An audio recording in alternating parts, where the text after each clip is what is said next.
They need to see the Christian prioritize what actually happened accurately. And that is, we need to fix that you were hurt first. Then we'll talk about the theology.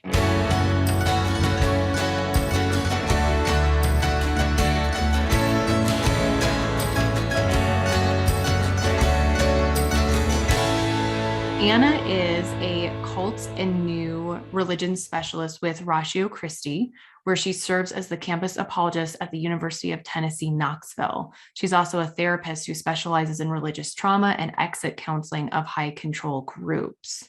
She has a YouTube channel where you can find lots of information that she's put out there that we'll link in the show notes. I'm just so excited to have you here and be doing this with you. Oh, this is fun. I love this stuff, man. Especially when I can talk to someone who knows what I'm talking about and isn't intimidated by, that interchange, that intersection between psychology and apologetics. And no, I'm just intimidated by the volume of your hair. That's it. Other than that. Yeah. This is toned down. I keep trying to do this. I get so flat. I'm like, stay. Actually, that did something. Yeah, no, it's cute. Your face is the right shape though. Mine, when it's flat, man, it looks terrible. Oh, it's funny.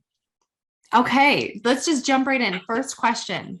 When an individual leaves a religiously abusive situation, they are often left feeling isolated in that experience, kind of like what you just said. People don't necessarily understand, and yet they're far from alone. There's so many people out there. In your experience and from your education, how prevalent do you think this really is?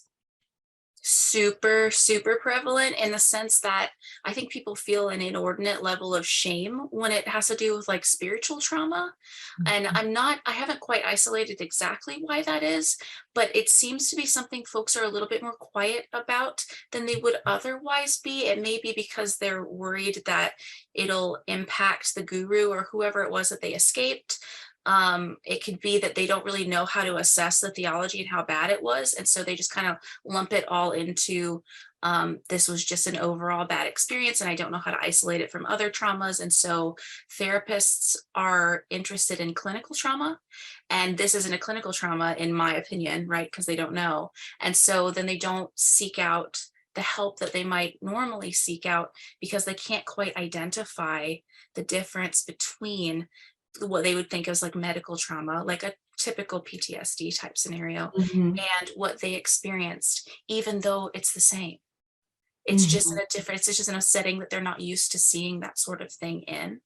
So I think that may be part of the isolation aspect to it. It's also a lot of times their religious experiences were odd, and they realize that coming out of the group, but they don't know quite how to navigate the world anymore. A lot of these groups are charismatic, in their orientation, and they don't know how to talk to people about, what it was that they experienced, that there were levels of false prophecies that ended them where they are. And so the shame, again, there's like, I really get that there's a shame element that they're not sure how to navigate, not realizing that they've been completely and totally abused, and that coercive persuasion is really genuinely something that is a clinically and let's call it analyzable. I don't know if that's a word, but we can really break it down, and we can really talk about it, and we know a lot more than people realize. So yes, that shame piece comes up in every conversation in one way, shape, or form. And I remember feeling that way myself.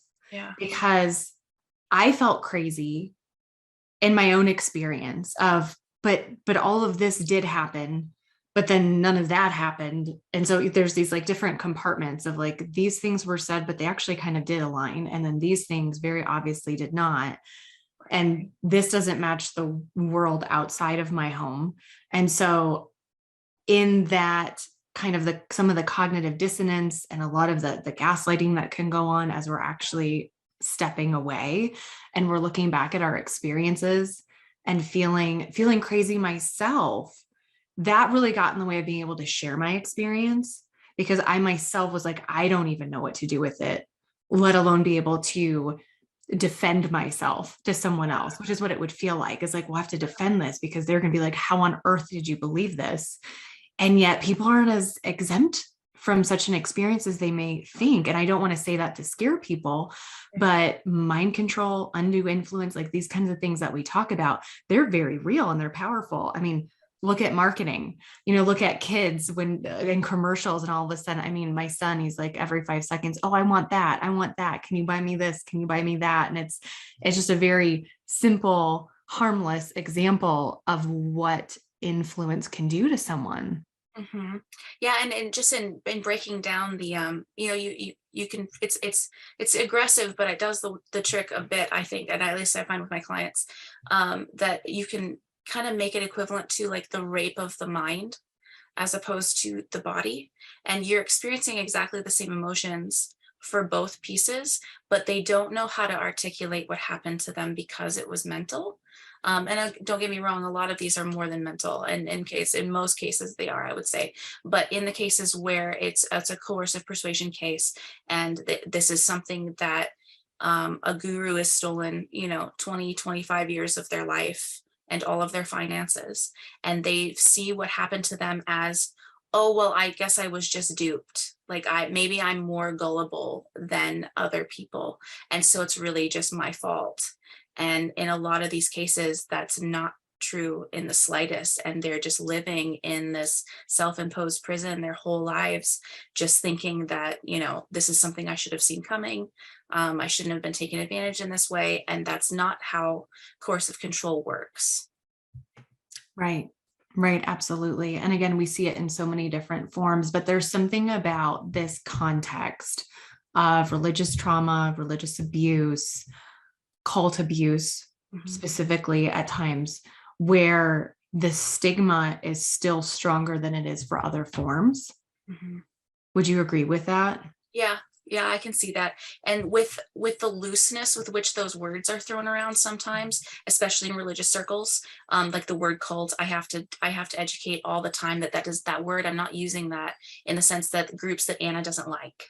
Right. It's we have a formalized definition, and we can analyze these things with a bite model and see how, you know, how significant is the control here, and what precisely are they preaching, and how is it different than whatever religion they're claiming to be a part of, which can be really, really powerful at making those distinctions and just educating people enough to realize that you can get cult-ish, right, with these kind of standalone groups.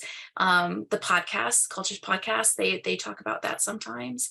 Um, and the point is the education aspect, because these terms are thrown around so loosely that I think people are afraid when you're really coming to talk to somebody who's a clinician, that you might be railroaded or you might look dumb, and it's never something we would ever actually do to someone. But I worry that they fear that, and so they don't come for help when they could. Yeah. Yeah, absolutely. For those who are unfamiliar, we go based on the bite model as well. And then we have, when we're looking at a cultish group, or something that's a spin-off, not quite in alignment with Christianity itself, we also bring in the doctrinal piece, Right, which isn't really so much in the bite model. So that's something that we have that we look at in addition to. right. But for those who are unfamiliar, who are listening to us today, would you mind just running through the bite model so that they have an idea of what we're talking about? Sure, sure. The bite model was developed by Stephen Hassan, who came out of the Moonies in the 1980s. He's a non-religious clinician, but was trying to formalize some way to figure out exactly how undue influence could be quantified. And he was studying materials that were coming out of like Maoist China in the 1950s, when we were looking at POWs who were able to be controlled, and trying to differentiate between what they were experiencing in a brainwashing type way, where brainwashing exists when you know your enemy and you're trying to get away from the pain that they're causing you. And so you'll do anything that they want to get away from the pain. That's technically brainwashing. Whereas there's coercive persuasion, and that's when the same thing is happening to you, but you can't tell that it's an enemy doing it to you. It's perceived as a friend who's doing it. And so you never can escape that positive feedback loop in your mind, because you never know that you're dealing with an enemy. That's coercive control. So those are the two distinctions. A bite model comes down the middle, and it analyzes a group for how significantly they control behavior. That's the B. How significantly they control the flow of information. That's the I. The T stands for thinking, and then the E stands for emotions. So we want to see just how comprehensive is this group? How much liberty do you have as an individual? How many things are you having to forfeit in your life in order to belong to the group, to feel secure? Can you exit reasonably? Have they taken control of your entire life such that even if you desired to exit, you really couldn't? Do they withhold your family members? All of these little details really, really matter in analyzing the group. And then on top of that, people like you and I who incorporate apologetics into our clinical practice, then past that point, then we look at the theology. And so in the States, we are primarily dealing with Christian-ish, Christianese using groups. And so we look at how significantly they've altered the theology from Orthodox Christianity. And that gives us a comprehensive picture of what we're dealing with, what we can expect, the type of PTSD we might be looking for. Have they dissociated? The stuff that, when you're going through your DSM and you're trying to figure out your diagnostic codes for what to send off to insurance, all that stuff, those details really matter for precisely the type of therapy you want to put your clients through. So that's why the bite model is so helpful, is that it removes the subjective aspects to it and makes it quantifiable and a way that you can teach your client exactly what happened to them. Absolutely. It is such a helpful tool, and I appreciate his work so much. So thank you for giving us an explanation of it. But with that in mind, Anna, when you're talking about high control groups, are you typically equating that with a cult in your mind when you're saying it? Yes. So the beauty, so high control groups, they are the ones, a third party, an outside source to you is dictating specifically how you are to behave. And these are humans who are doing the dictating, right? It's not doctrine that's doing the dictating. These are humans who have had their own specific version of how they want to see things operate, how they want you to look, how they want you to feel, how they want you to spend your time. All those things are being dictated to you. Those are high control groups. They're very, very, very common. They normally start out as standalone groups that, somebody wanted to plant a church somewhere and that person maybe wasn't trained as much into the theology. And so they get bogged down in the difference between justification and sanctification, and the sanctification goes haywire. And then they start having like really nuanced opinions that you can't find scripture for, and those opinions trickle down, and then you've got like a pyramid starts building where you've got the guru at the top and his main guys who follow them, and then all their spouses, and it gets really weird really fast. And then all of a sudden, your name is your new group's called the Remnant, and there's going to be a compound in the woods, like it goes crazy quickly very often. But sometimes it's not as obvious. Sometimes it's just a ton of social pressure. And so you get into the group and all of a sudden, like you're looking around and there's a lot of social engineering that's happening in services. And then everybody looks and speaks the same way. I joke all the time with people. I was like, remember years ago in the evangelical movement when like every girl had to carry a Kavu backpack? Remember that? I probably missed that. I think I was still in the cult. It wasn't a thing. I don't know what that is. Yeah, maybe. So it's a backpack with only one strap and it's made for hiking. They're super cute. I joke, but like I joke that that's how it starts, right? Everybody starts looking the same and having the same, and it's kind of Stepford in their own little nuanced way. And like it's like that's when you start going, okay, somebody has too much control over the independence of these individuals such that they feel compelled to all look the same. This deserves some investigation. It doesn't necessarily mean it's wrong. It's worthy of investigating why exactly everybody starts sounding the same and using the same vocabulary. Like that's how it begins, right? So we start looking for the red flags. Yeah. Gosh, that's funny. And then if you notice someone like me in your middle school who doesn't check any of the boxes of normalcy, that's also maybe a reason to ask questions. Absolutely. So, go ahead. I was going to say you had, so my friends, how I got started was with the Jehovah's Witnesses. I had friends in the Jehovah's Witnesses, and I was a Lutheran kid, and it was like, y'all are so odd in the sense that you can't do anything. And then you would ask them, like why it was they couldn't do some of the stuff, and they were taking their scriptures seriously, but their Bible was different from everybody else's. And so it's little things like that that you want to start investigating. Okay, exactly what's going on, because the truth doesn't ever flee from scrutiny. So Mhm. more questions should never be a bad thing. And when questions are a bad thing, that's when you should start to fret that maybe you're not in a group that is being truthful. Yes. Yes. And I love the way you just put that so much, because in direct conflict, my upbringing, and I hear this over and over and over again from different clients who come from different backgrounds, so not the same group, not even a splinter of the same group, just totally different. But education is considered bad, it can be considered evil. The more educated you become, the further you get from God, the less you're going to realize the truth. It's like education is sort of like, quote unquote, of this world, and that's not good. You don't want to be of this world, which is again taking scripture out of context and what it Right. really means by being, in the world but not of it. And so questions were considered bad. Becoming educated was considered bad. Going to college was bad, especially for women, which is another topic, but even more so, just needing that male headship. But even the men were discouraged. It would be more like trade school just so they could provide well enough. And so it's such a direct conflict to how I was raised, but it is 100% true that if it's true, it's going to stand up and we're going to find it.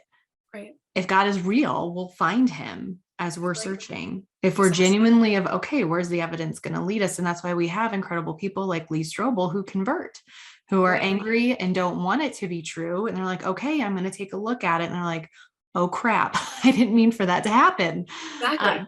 Because the truth is going to be the truth. And so you don't have to be afraid. Now, sometimes I hear fear about investigating because there's fear that what we believe will be found to be untrue.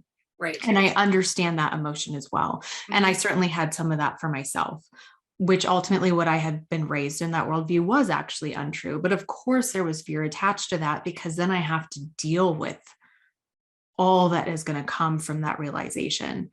I have to Right. reframe everything. I have to deal with who were these people and what decisions did I make and why, and I made them incorrectly, and how could life have been different, and the losses that come. There's so much that comes with it. And yet the decision I made was truth is worth it. I value it highly enough to deal with the consequences because I believe that ultimately the consequences are going to be good. Right. Even if they're hard, I believe they're ultimately good. And that's a decision for everyone to make independently. Exactly, exactly right. And as you would know as well as anybody, that when we're dealing with clients, one of the things you have to teach them is we have the right as individuals to self-determination. You don't have to pursue knowledge. Like you get to determine how you want to spend your time on this side of the veil. And the Lord, if he loves you, which we teach that he does in Christianity, and for the most part, folks would say, yeah, I believe the Lord loves me, then why would he desire for you to live in fear? Mhm. So it's just it's a decision. You're right. Something that we have to decide to do to, open up the scriptures and determine, just how much of this do we actually know, which is a big deal because Mhm. biblical literacy is very, very low in my experience. Um, but how much do we really know about what we believe? And then are we ready to challenge beliefs that are false? And do we really want to? And that's a big decision. Mhm. Big decision. Yes, and for anyone who's listening who has not had an experience such as what we're talking about today, it might seem like this, oh, it's not even a question. Like, of course you would want to know and you want to investigate. But this leads me into our next question. I've already mentioned a couple of things as I was rattling off that list, but oh, I just clicked the wrong tab. Let me pull it back up. So, what common challenges have you seen individuals face as they step into healing and in many ways start a new life? And I want to tie this into what you just said because it's not an easy decision because there are very real, substantial consequences that come from it. And again, I don't necessarily mean consequences always being negative. They can be good, they can be bad, they could just be hard, they could be Mhm. good and difficult. But it's not as simple as one may think who hasn't lived it themselves. Yeah, you have to be prepared, at least in my experience. And we warn our clients all the time that they are going to have to deconstruct what was built incorrectly. And I mean deconstruction not in the philosophical and kind of the loose philosophical way it's being thrown around culturally right now. I mean literally in a psychological deconstruction of belief, where they're having to challenge things that they thought were set pillars of their entire lives, to really make sure that that is something that's truthful. And the deconstruction process can lead to the intense bitterness, cynicism, depression. And in the hard part too is if they're still around others who are in the group, but they've stepped away, the panic that ensues in their group, in their life, in their families and their friends, when they start really challenging pivotal parts of their faith that sound like they might be becoming more agnostic than Christian for a minute.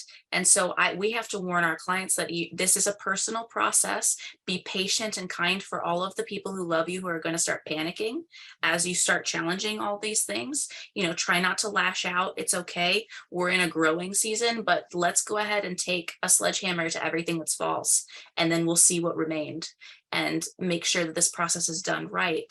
The Lord doesn't build on idols, you know?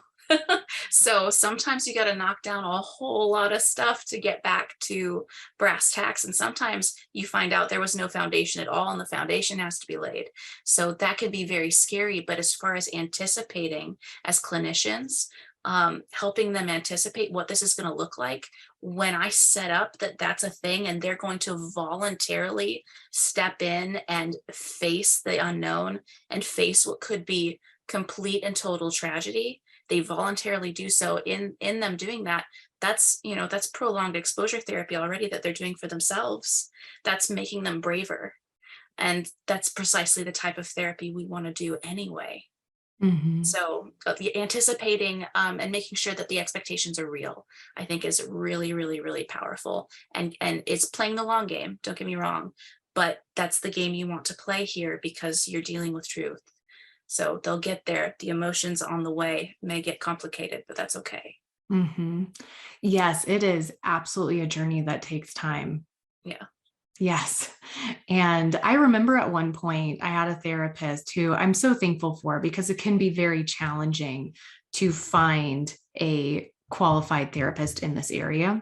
Right. I'm not saying they don't exist. I'm talking to you right now. You No, exist. no, you're exactly right. The amount of therapy I have to Mhm. do to undo whatever the therapist before was doing. Yeah.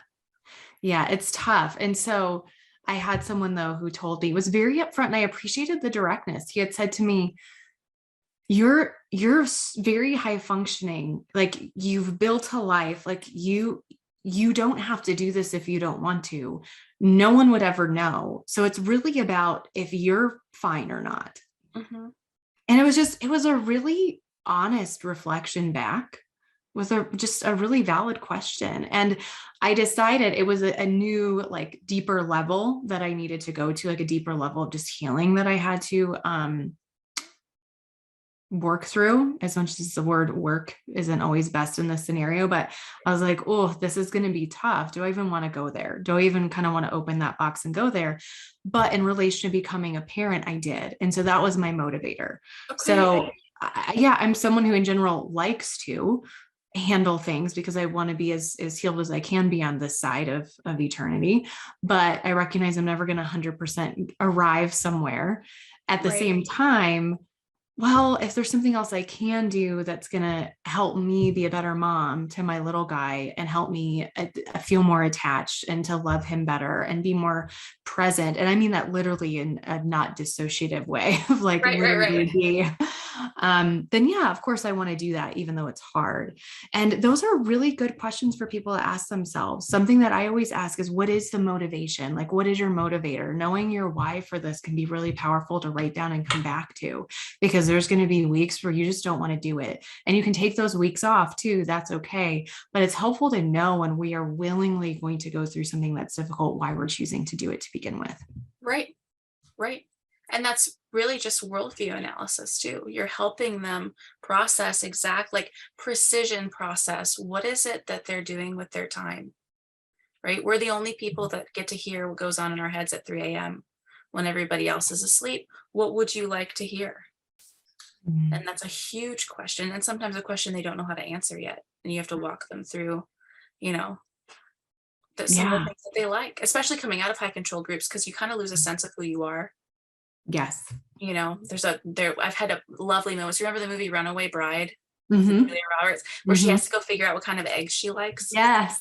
So I use that I use Mhm. that as an analogy. It was like, if we don't even know what you like for breakfast, let's figure that out first. Hmm. Right? Let's isolate some things that are specific to you so that you can figure that out, because half the time they have no idea who they are coming out of these Right. groups.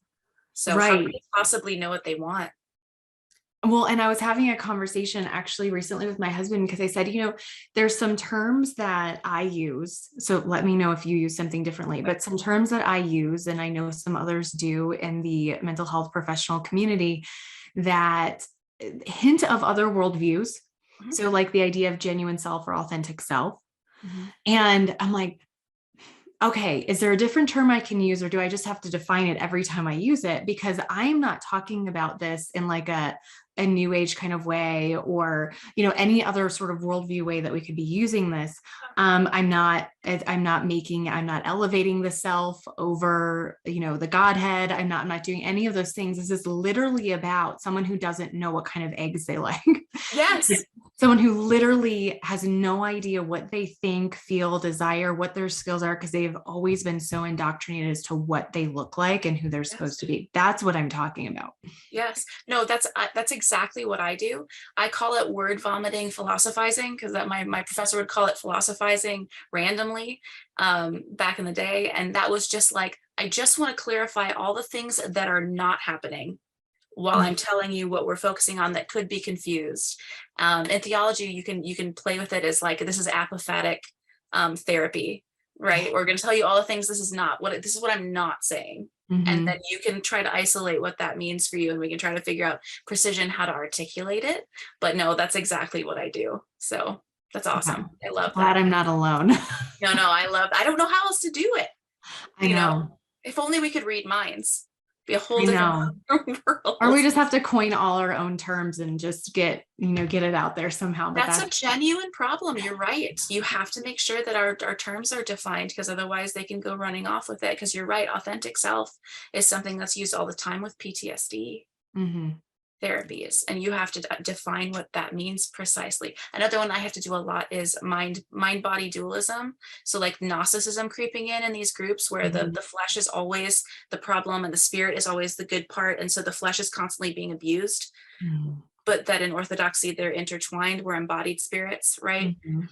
You have to fight against, as much as I love C.S. Lewis, you have to fight against the whole, where we're not just a spirit that has a body, that quote.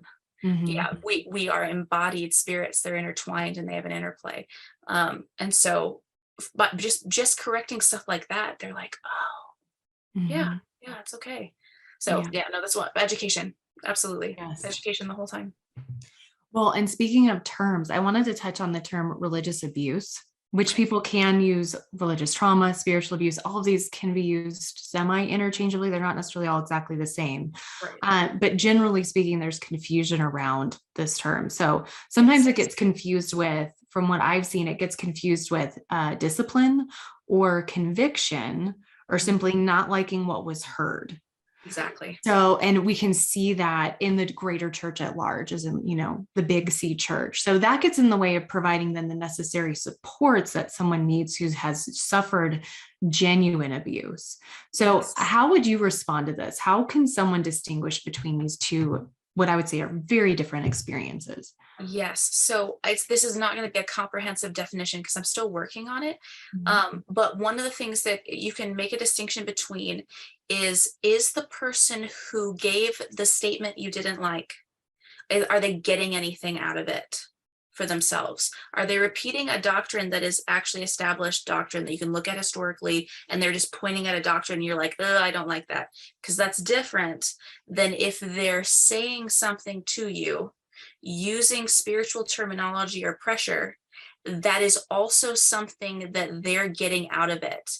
Like, are they pressuring you in such a way spiritually to have sex with them? Are they pressuring you in such a way spiritually to get you to give them money?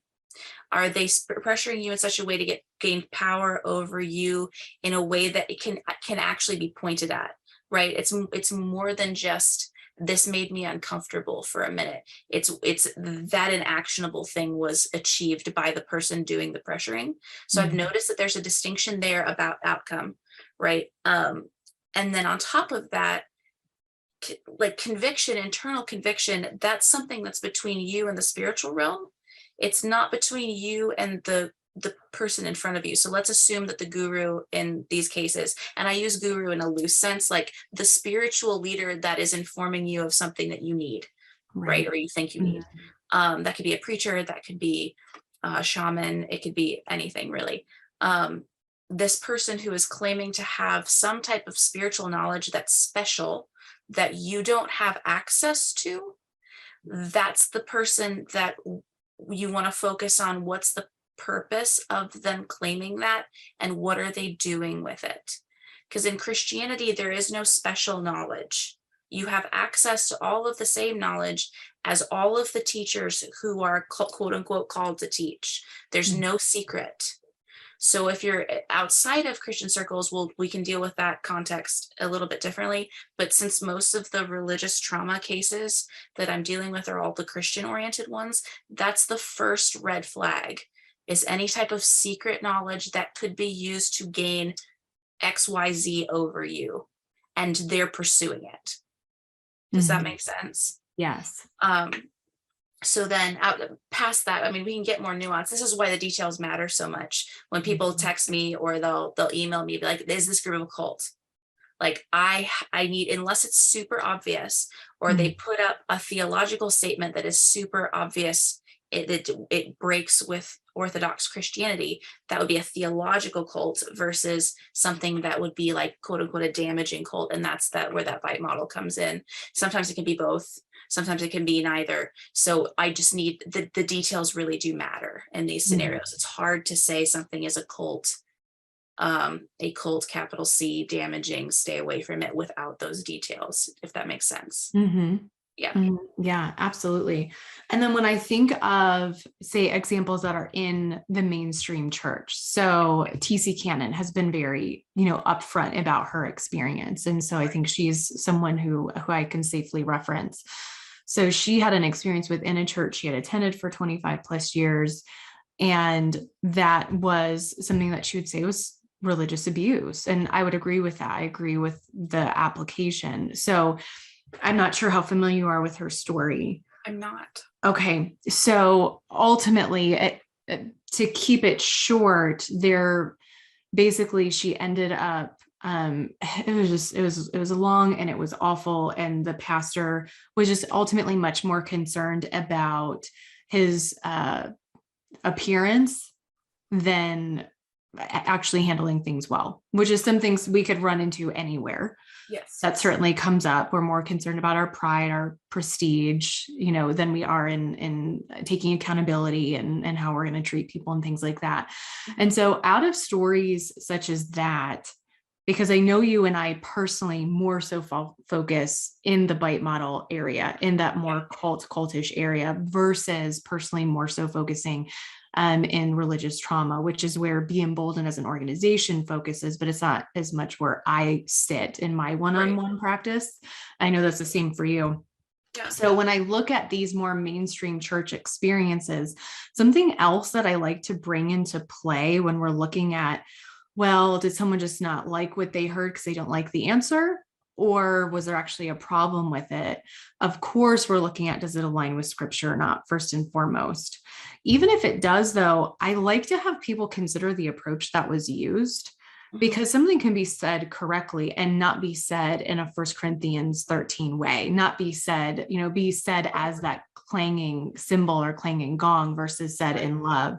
Now, and that is something still to apologize for. If we have a poor approach, we still want to address that. We want to apologize and seek reconciliation. And so I just was curious if you have any comments in that area. I think it's so hairy. Isn't it hard?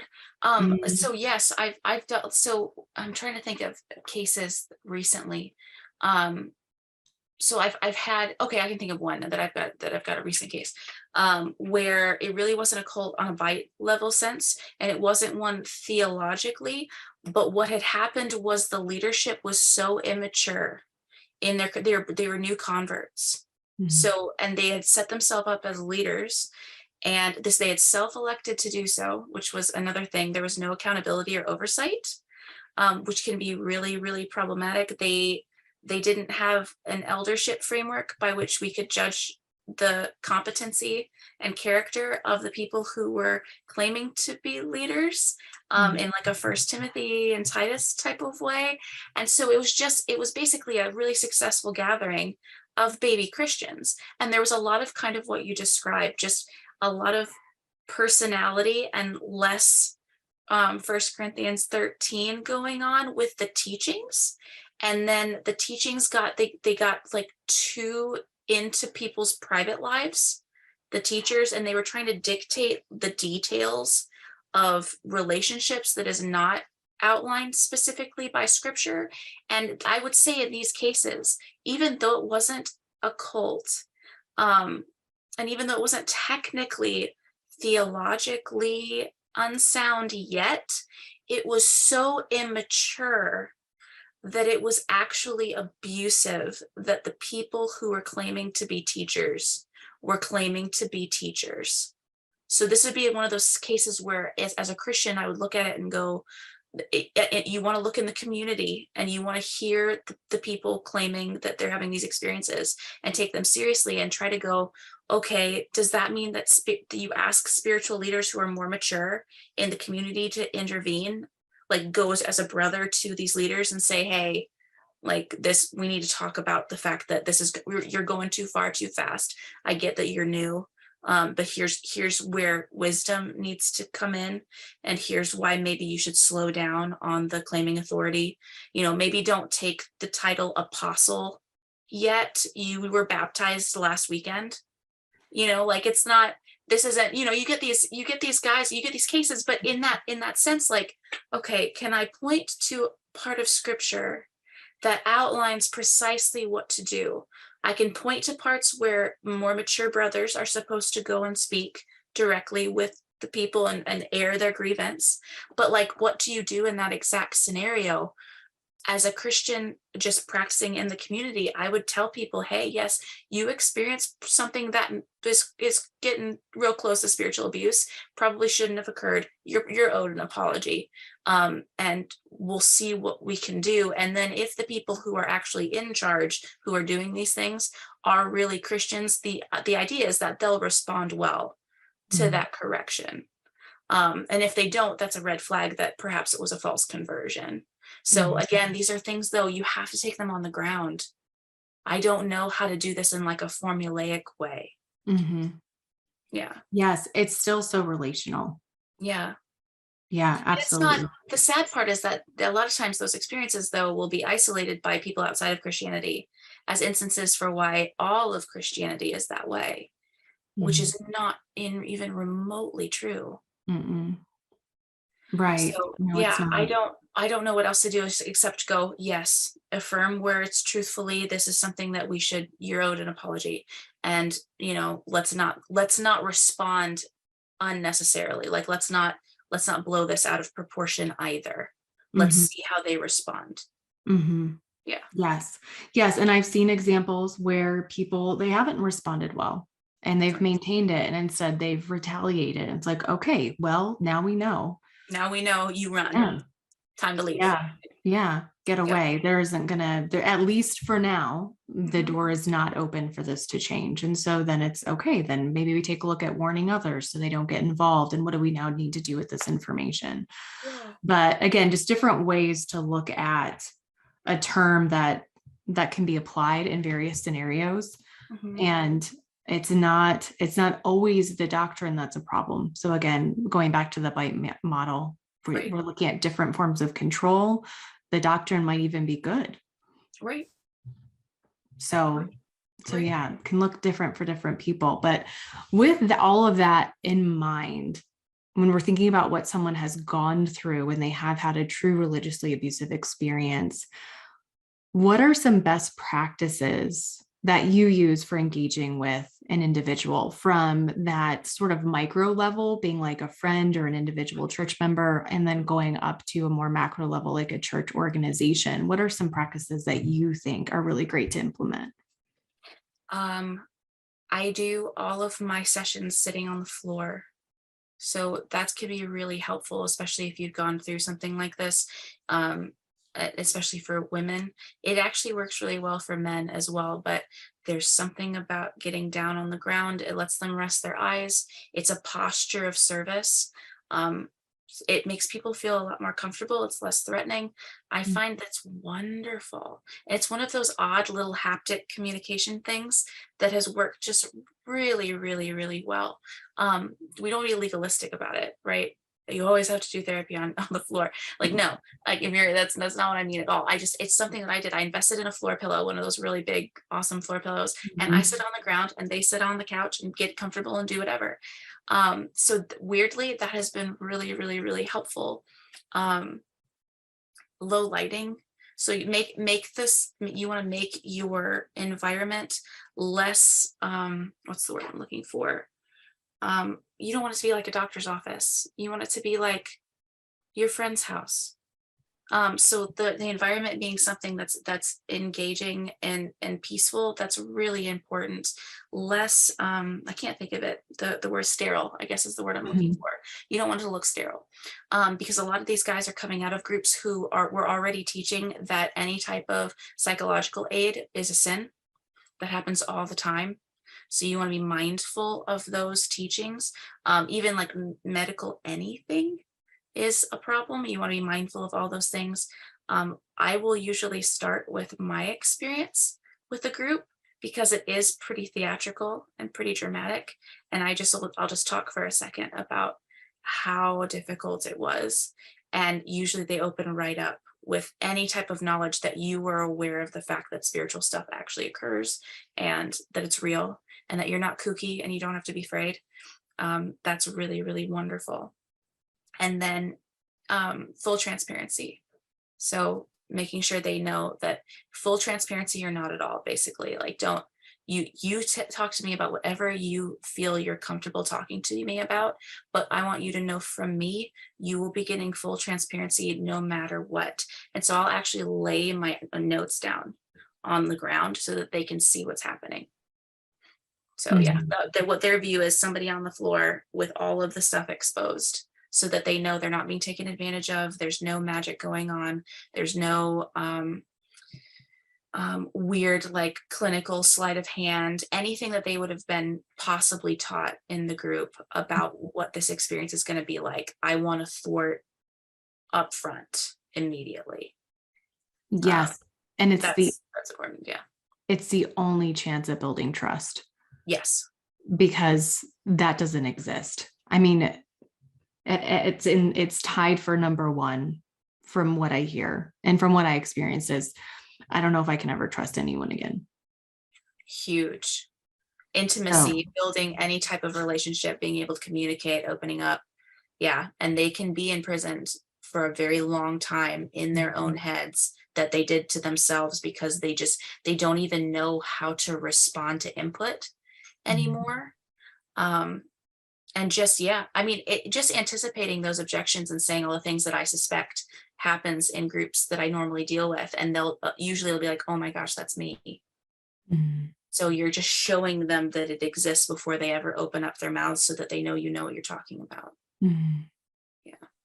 If you were talking to someone right now who is a friend, so, or a church member who met someone who came in as like, and heard a little bit of their story, or a church leader who just heard someone's story, do you have any sort of words of wisdom or suggestion on what would be something they could do to support this person well, as they're hopefully handing them off as well for more additional help if needed? hmm Knowing the difference between somebody needing to vent, to just talk for a second, just like communicate for a second with somebody who will actually listen, versus trying to fix what occurred. And if you can't tell the difference, being open enough and honest and humble enough to say, how can I serve you right now? Do you need somebody to talk to? Or do you need somebody to really actively help fix this right now? Or is it some combination of the two? And let them tell you. And then respond in kind. So complete and total service in that regard. The other thing that I warn people against is when you're dealing, if you're dealing in a similar religious scenario, so you're a believer in the religion that they claim to have been abused in, Mhm. and they're going through their theology, to not respond to their pain and their suffering with, well, let me tell you how you could have done that differently, or let me tell you how you shouldn't respond. Like if they're throwing out Jesus right now, they just don't, they're completely deconstructing because they experience trauma in a Christian setting, and you're Mhm. a Christian. Do not respond with, well, maybe the guru thought differently, or maybe they were like, no speculating, just listen. Mhm. They're just listen to what actually occurred. It's okay if you don't fix the theology right then and there. Like, just listen. It takes time, and that's normally a process, and that's the last thing they need to hear is, I was abused, but the only thing you're prioritizing is the fact that I didn't articulate the Trinity correctly. Mhm. That they need to see the Christian prioritize what actually happened accurately, and that is, we need to fix that you were hurt first. Then we'll talk about the theology. Mm.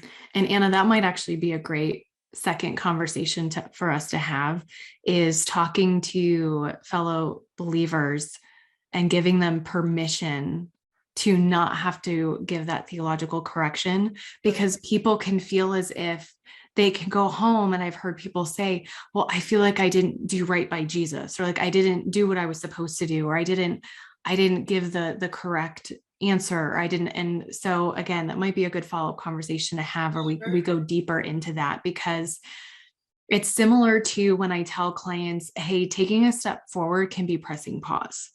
Mhm. Sometimes we need to just take a few days and be where we are, and just let ourselves sit with that, and Mhm. not be so active in our healing. That can actually propel us forward. That can be active in its inactivity, if that makes sense. Mhm. And so it can be similar to that, letting someone be heard, hearing them, standing next to them in that pain and the suffering of what they just shared. Mhm. That is showing Christ Mhm. without speaking doctrine and theology. And Mhm. so thank you so much for touching base on that. The last question that I'd love to leave us with as we wrap up would be, what words of encouragement do you have for a listener who is somewhere in their healing journey right now? For those people who are like, they're just in it, in the really tough time of getting through some of that initial processing, what would you say to encourage them? What you have experienced is awful, but please know that what you've experienced has given you a level of discernment and an ability to articulate yourself and communicate with others in a way that the rest of us who have not gone through that will never possess. It's a wonderful, wonderful gift that you can give to so many hurting people, because all they need to know is that there's somebody who's been where you are and has come through it and has gone through healing and has experienced these real things, that you can say, I've been there and I can help you. And it's wonderful. You speak at a level and a depth to them on with a spiritual knowledge that people who haven't been through that will never have. And it's a huge gift. Please just tell your story. Just keep talking about it. That's the best possible thing you could do.